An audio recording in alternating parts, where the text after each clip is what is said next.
आप, good morning. मैं हूं आपका दोस्त मिस्टर आनंद। मैं आपको बताने जा रहा हूं आज जो केंद्र की तरफ से निकली हुई है 9,500 पोस्टें सीआरपीएफ की। सीआरपीएफ मतलब सेंट्रल रिज़र्व पुलिस फोर्स। ये जो है सेंट्रल गवर्नमेंट की जॉब्स हैं। इसमें आप मिनिस्ट्री ऑफ होम अफेयर्स के अंडर में ये जॉब आती हैं। देखो ये लिखा हुआ है कि मिनिस्ट्री ऑफ होम अफेयर्स। आपको बता दूं कि मैं भी दोस्तों सीआरपीएफ में, और सीआरपीएफ जो है एक बहुत अच्छी पुलिस फोर्स है। ये जो ड्यूटी करती है लॉ एंड ऑर्डर की ड्यूटी करती है। इसमें वीआईपी सिक्योरिटी, इलेक्शन की ड्यूटी। आपको बॉर्डर में नहीं जाना पड़ता सीआरपीएफ में। आपको जो रहना पड़ता है तो हर राज्य के डिस्ट्रिक्ट में लॉ एंड ऑर्डर की ड्यूटी को संभालना होता है। दिल से बता रहा हूँ कि ये जो सीआरपीएफ की जो नौकरी है बहुत ही अच्छी नौकरी है, और मुझे ये नौकरी करते हुए तक लगभग 10 साल हो गए हैं। आप भी अगर इस फोर्स में ज्वाइन होना चाहते हैं तो आप इस एडवर्टाइजमेंट को अच्छे से सुनें। मैं आपको सीआरपीएफ के बारे में एक एक चीज़ बारीकी से बताऊंगा। देखो ये जो पोस्टें निकली हैं दोस्तों, इसमें जो डेट सबमिशन का ऑनलाइन एप्लीकेशन का स्टार्टिंग फार्म जो था हमारा, ये 27 मार्च 2023 से शुरू हो गया। इसके बाद जो फीस भरने की जो तारीख है 25/4/2023 में है। और जो एडमिट कार्ड इसका जो आएगा दोस्तों, ये हमारा जून में आ जाएगा। मतलब कि आपके पास सिर्फ 2 ही महीने होंगे अपना जो रिटर्न है कंप्यूटर बेस्ड टेस्ट उसको तैयारी करने के लिए। इसके बाद जो admit card schedule for computer based का जो ये बता रहे हैं कि आपका टेस्ट जो होगा वो जुलाई के फर्स्ट वीक से या सेकंड वीक से स्टार्ट हो जाएगा। आपको दोस्तों बता दूं कि आप अगर सीआरपीएफ में भर्ती हो जाएंगे तो आप बहुत ही खुशनसीब जवान होंगे, क्योंकि जो सीआरपीएफ है वो एशिया की, मतलब कि एशिया की सबसे लार्जेस्ट पैरामिलिट्री फोर्स है। तो आप सोच लो कितने खुशनसीब जवान होंगे आप। चलो हम अभी आगे चलते हैं। इसका जो है अपना इसका जो है फार्म जो होगा सारा ऑनलाइन प्रोसेस है, आपको सब पता है। ठीक है, देखो ऑनलाइन फॉर्म इसमें प्रोसेस है। और फार्म भरने के बाद ऑनलाइन फार्म भरिए।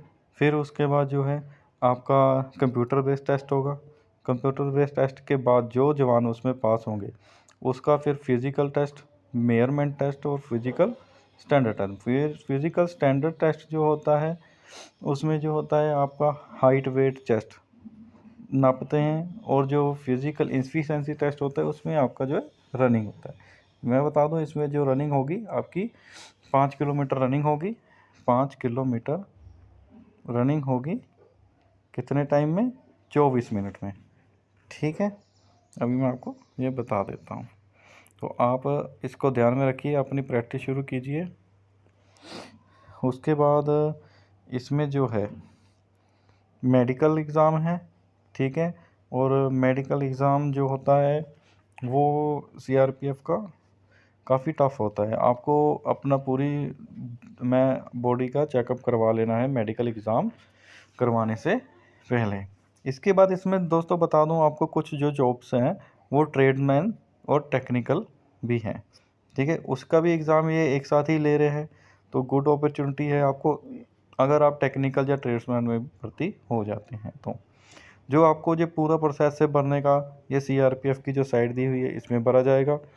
ठीक है, और उसके बाद जो हमारा पे स्केल रहने वाला है, जो बेसिकली जो मैं ले रहा हूँ, ठीक है, जो ये पे स्केल है 21,700 से बेसिक स्टार्ट होगा और 69,100 तक ये आपका पे ग्रेड जाएगा।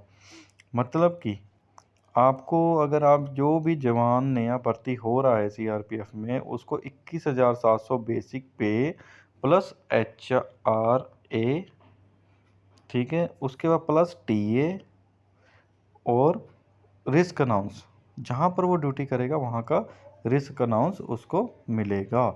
मतलब कि एक नया भर्ती होने वाले जवान को तकरीबन 50 से 55,000 रुपया महीना सैलरी मिलेगी। चलो आगे हम चलते हैं। देखो इसमें सारी बता रखा है कि कौन कौन सी वैकेंसी किस देश में निकली है, कौन कौन सी वैकेंसी किस राज्य में निकली है। सॉरी, मैंने देश बोल दिया गलती से। इसके बाद जैसे मान लो कि बिहार में जो ड्राइवर की भर्ती है 177 है, और टोटल भर्ती बिहार की जो है वो अपनी 726 भर्ती है बिहार की। उसके बाद आ जाओ आगे, जैसे मान लो पंजाब की भर्ती है 72 जो है ड्राइवर रखने हैं उन्होंने। उसके बाद आगे आगे जाके देखो इसमें 238 जो है वो रखने हैं टोटल पंजाब में। तो इस तरह हर राज्य की अलग अलग भर्तियाँ हैं, और इसमें अलग अलग ही मेरिट बनेगी मेरे दोस्तों, ये बात याद रखना। इसमें आपकी स्टेट के अकॉर्डिंग ही मेरिट बनेगी, ठीक है। तो आपको अच्छे से प्रैक्टिस करनी है, अच्छे से एग्ज़ाम की तैयारी करनी है। आगे देखो दोस्तों, ये है 9105 पोस्टें जो मेल की हैं। उसके बाद हम नीचे चलते हैं, 1,107 जो पोस्टें हैं खाली, सॉरी 1000 बोल दिया, 107 पोस्टें जो हैं वो है फीमेल कैटेगरी की, ठीक है। अभी आपको देखना है, इसमें देखो ये जो पोस्टें हैं सर, मैं बता दूं सभी को कि ये जो पोस्टें हैं ये ट्रेड्समैन की हैं, टेक्निकल और ट्रेड्समैन, जनरल ड्यूटी की ये पोस्टें नहीं हैं।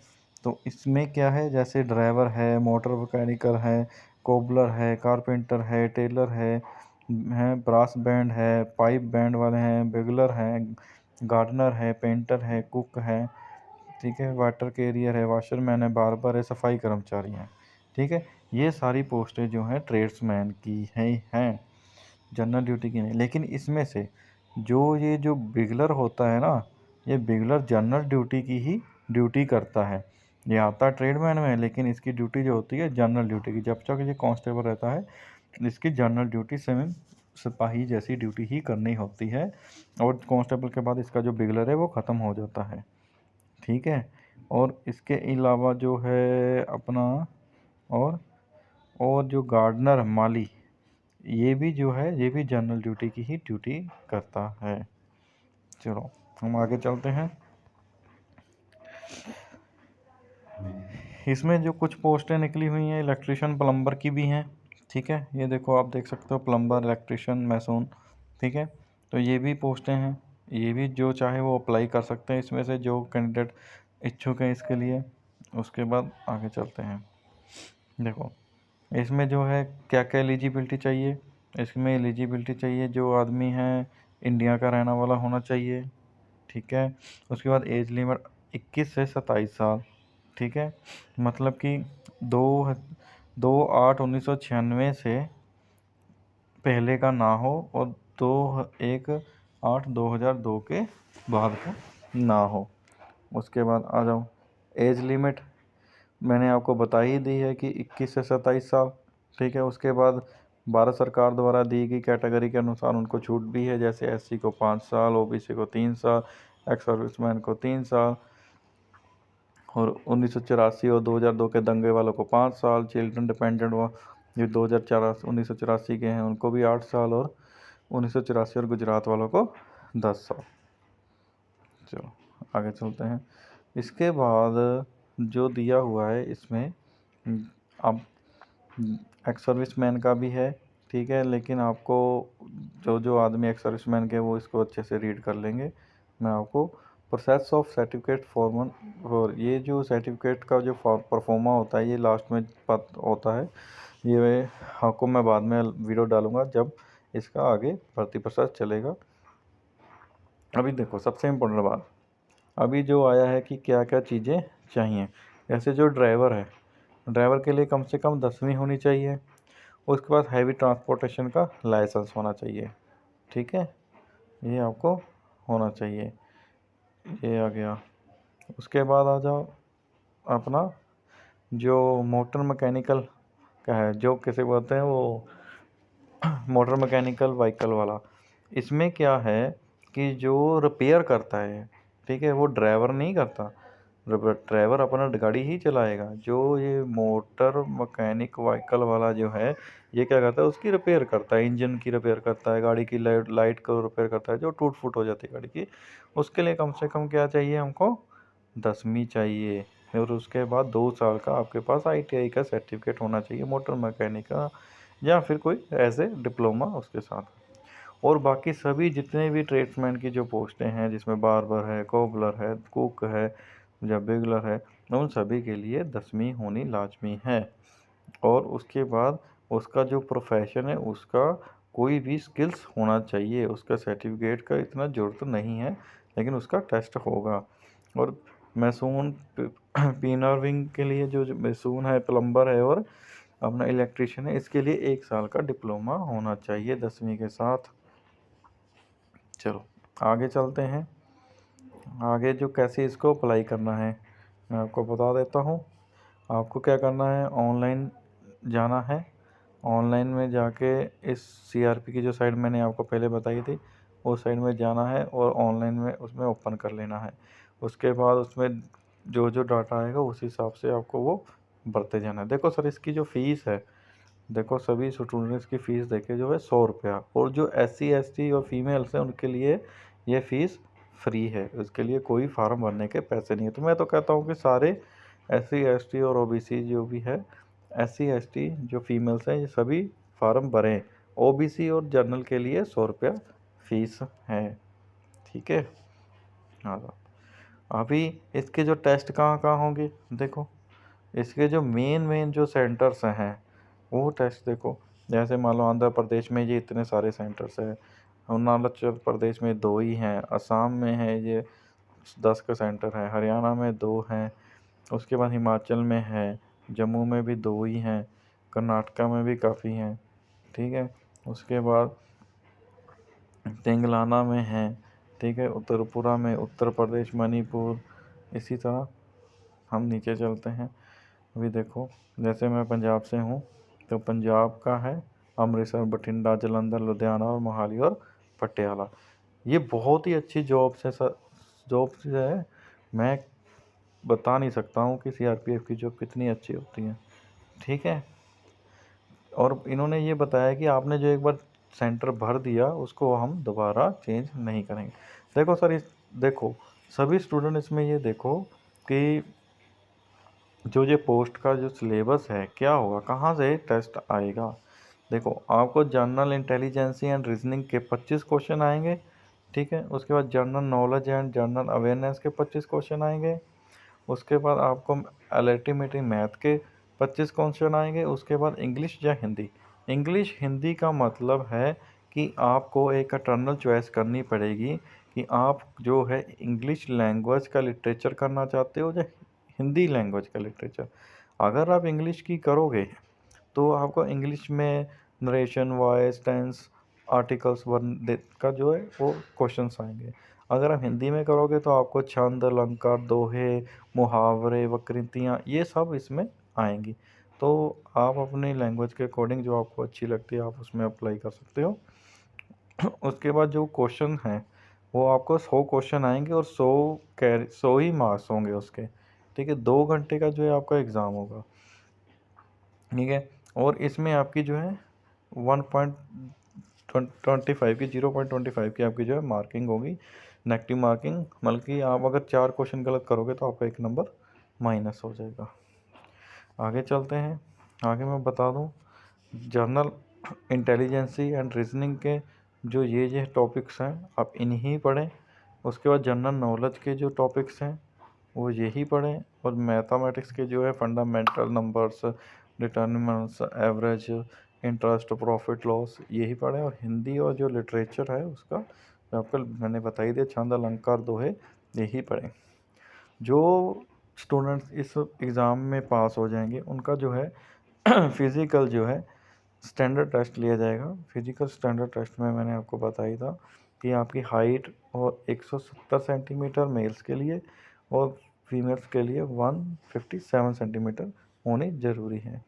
उसके बाद गवर्नमेंट द्वारा कुछ स्टेट के जो स्टूडेंट्स हैं उनको अलग से अजम्पशन दी गई है, रिलैक्सेशन है। जैसे जो शेड्यूल कास्ट ट्रिब्यून से बिलोंग करते हैं उनको मेल को 162 और 150। इसी तरह हर जम्मू कश्मीर के 165, इसी तरह मणिपुर के 162, इस तरह दी हुई है। उसके बाद जो चेस्ट है सिर्फ मेल्स के लिए होती है चेस्ट 80 सेंटीमीटर बिना फुलाए हुए और फुला के 5 सेंटीमीटर का बढ़ना चाहिए। ठीक है, तो आप देख लेना, इसको अच्छे से तैयारी करना इसकी। उसके बाद और जो टूल ट्रिब्यून है उसके लिए 76 सेंटीमीटर और 5 सेंटीमीटर का फुलावट, और इसी तरह सभी को ऐसे ऐसे गवर्नमेंट की तरफ दी गई अजम्पशन है। आगे चलते हैं। उसके बाद फिजिकली इफेसिएंट टेस्ट होगा। मैंने आपको जो बताया था कि 5 किलोमीटर रनिंग आपको 24 मिनट में पूरी करनी है। तो 5 किलोमीटर आपको 24 मिनट में करनी है मेल्स के लिए, और 1.16 मीटर, मतलब कि 1 किलोमीटर और 600 मीटर, टोटल मिला के 1600 मीटर आपको जो लड़कियों को करनी है, फीमेल कैंडिडेट्स को 8.30 मिनट के अंदर अंदर ये दौड़ करनी है। इसमें आपको मैं बता दूं, इसमें फर्स्ट सेकंड थर्ड कुछ नहीं होता, इसमें आपको सिर्फ रेस जो है क्वालिफाई करनी होती है, और रेस के कोई नंबर नहीं होते। आप 5 किलोमीटर चाहे 24 मिनट में कंप्लीट करो, चाहे 5 किलोमीटर 17 मिनट में कंप्लीट करो, आपको कोई एक्स्ट्रा नंबर्स नहीं होंगे, बस आपका जो होगा ये क्वालिफाई रेस होगी। उसके बाद जो ये हैं अपने कहाँ तक ड्राइवर मोटर मैकेनिक, जो हमारे हैं कहाँ तक driver motor mechanic, gardener, painter, carpenter, band, cobbler, tailor तक आपको 5 किलोमीटर 24 मिनट में, और जो बिगलर भी आएगा इसी में। उसके बाद cook, water carrier, barber, dresser, hair dresser, सफाई कर्मचारी, इनके लिए जो है रेस थोड़ी कम होती है, 10 मिनट में 1600 मीटर होती है, और लड़कियों के लिए 12 मिनट में 1600 मीटर होती हैं। और जो इलेक्ट्रीशियन वगैरह के लिए 800 मीटर 5 मिनट में होती हैं, और आप इसमें देख सकते हो। ठीक है, और बाकी अलग अलग कैंडिडेट को थोड़ा सा इसमें अजम्पशन भी है। आगे चलते हैं। वेट जो है आपका, वो आपके मेडिकल के अकॉर्डिंग होना चाहिए, जितनी हाइट है उतना वेट। उसके बाद ड्राइवर की कितनी नॉलेज होनी चाहिए, उसको हैंडलिंग आनी चाहिए, उसको मेंटेनेंस भी आनी चाहिए, लाइटिंग का, हैवी व्हीकल का पता होना चाहिए, जो फिटर जिसको हम बोलते हैं मोटर मैकेनिकल व्हीकल, उसको सारे टूल्स के बारे में नॉलेज होनी चाहिए। बिगलर को जो है उसका जो बिगल होता है उसको बजाने की नॉलेज होनी चाहिए। टेलर को यूनिफॉर्म का कॉटन, टेरी कॉटन, सारे कपड़ों के बारे में नॉलेज है। कोबलर को जो है उसने कौन से शूज़ पॉलिश करने हैं, कौन सा लेदर है, उसके बारे में पता होना चाहिए। कारपेंटर को वुडन के हर जो लकड़ी का जो काम करते हैं उनका जो सामान होता है उसके बारे में, आरी, रंदा, सभी के बारे में पता होना चाहिए। पेंटर को उसके पेंट के बारे में नॉलेज होनी चाहिए। गार्डनर को फूलों को कौन से सीजन में कौन सा फूल आता है उसके बारे में नॉलेज होनी चाहिए। बैंड वाले को बैंड की नॉलेज होनी चाहिए। कुक को एग, खीर सब बनाना आना चाहिए। 100 आदमी को खाना, कितना दाल लगेगी, कितना सांभर लगेगा। ठीक है, वाटर कैरियर को 100 आदमी का वो करने के लिए कितना आटा, कितनी सब्जी कटिंग आना चाहिए। उसके बाद जो बार्बर, हेयर ड्रेसर फीमेल्स हैं उनको उनके अकॉर्डिंग हर चीज़ें पता होनी चाहिए। फिर हम आगे चलते हैं। जो वाशरमैन वुमेन है उनको उनके कपड़े धोने के लिए कैसे, कौन सा वुलन का है, कौन सा है। सफाई कर्मचारी को उनके स्वीपिंग के टूल, क्लीनिंग टूल सब पता होना चाहिए। ऐसे ऐसे ये सारी चीज़ें हैं। उसके बाद जब आप कंप्यूटर बेस्ड टेस्ट पास कर लिया आपने, फिज़िकल भी पास कर लिया, उसके बाद आपका ट्रेड टेस्ट भी पास हो गया, फिर आपका हो जाएगा डॉक्यूमेंट वेरिफिकेशन। डॉक्यूमेंट वेरिफिकेशन में आपके हर तरह के डॉक्यूमेंट वेरीफाई होंगे, जैसे कि 10वीं का सर्टिफिकेट, डोमिसाइल सर्टिफिकेट, ठीक है, जो है कोई सर्विंग कर रहा है उसका सर्विंग का certificate, undertaking certificate, caste certificate, driver का ड्राइविंग लाइसेंस, आईटी का सर्टिफिकेट, डिस्ट्रिक्ट कलेक्टर द्वारा, मजिस्ट्रेट द्वारा आपको दिया गया कि आप एक अच्छे इंसान हो, करेक्टर सर्टिफिकेट। ठीक है, ये सब चेक होंगे। फिर उसके बाद आपका जो होगा डिटेल फॉर मेडिकल एग्जामिनेशन, फिर लास्ट में आपका मेडिकल होगा। और मेडिकल होने के बाद आपको मेडिकल में देखो, जो ड्राइवर है उसकी जो नज़र है 6/9 एक साइड, और मतलब कि बेटर साइड जो उसकी जिस हाथ से वो लिखता है वो उसकी 6/6 होनी चाहिए, और जो जिस हिसाब से नहीं लिखता उससे कम 6/9 भी चलेगी। नहीं तो ज़्यादा तो वो भी नियर विज़न की, दूर विज़न की 6/6 होनी ही चाहिए। उसके बाद इसमें सभी है कि आइस का ज़्यादातर प्रॉब्लम आती है, 6/6 नहीं होती हमारे कई स्टूडेंटों की। आपको क्या है, आइस जो है 6/6 होनी चाहिए, ठीक है। तो आप ये चेक कर लेना अच्छे से। आगे उसके बाद आपको क्या होगा, आपका उसके बाद आपके हाथ में आएगा आपका ज्वाइनिंग लेटर। जब आप पास कर लोगे computer based test, physical efficiency test, जो उसके बाद आपका मेडिकल, तो उसके बाद मेरिट बनेगी। जो फाइनल मेरिट में जिन स्टूडेंट्स का नाम होगा वो उसके हाथ में क्या आएगा, ज्वाइनिंग लेटर। और वो किस में आएंगे, तो सीआरपीएफ में अपनी नौकरी कर पाएंगे, जो एशिया का सबसे नंबर 1 और सबसे बड़ा बल है। और आपको उसमें नौकरी करके बहुत प्राउड फील होगा। और अभी आपको मैं बताना चाहता हूँ कि धन्यवाद दोस्तों। अभी ये जो नॉलेज थी इसमें थी, बाकी जो मोटी मोटी मेन नॉलेज थी मैंने आपको बता दिया। अभी आपको क्या करना है, आपको अभी जाके ऑनलाइन ये फार्म को है जो फिल कर देना है और अपनी लाइफ बनानी है, अपना करियर बनाना है। अभी मिलता रहूँगा आपसे अभी नई जॉब्स के लिए। जो भी नई जॉब्स आएंगी उसको आपको अपने यूट्यूब में भी डालूँगा। प्लीज़ मेरा पेज लाइक और सब्सक्राइब करना। धन्यवाद।